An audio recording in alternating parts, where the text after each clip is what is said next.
এখন একটি শব্দ আসছে ১-১১। ১-১১ কেন আসছে?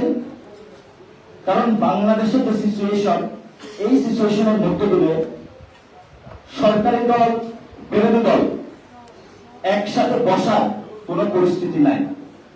রাজনৈতিক দল, বহুদলীয় যে গণতন্ত্র বলা হচ্ছে, বাংলাদেশে কখনো বহুদলীয় গণতন্ত্র হয় নাই। যদি বহুদলীয় গণতন্ত্র হতো তাহলে বাংলাদেশে ১-১১ মতন পরিস্থিতি সৃষ্টি হতো না।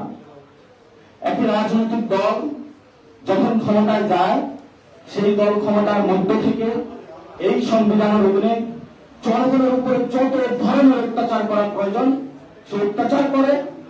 যখন জনগণ সংগ্রাম করে, তারা পালিয়ে যায়, বিরোধী দলের কোন স্পেস থাকে না।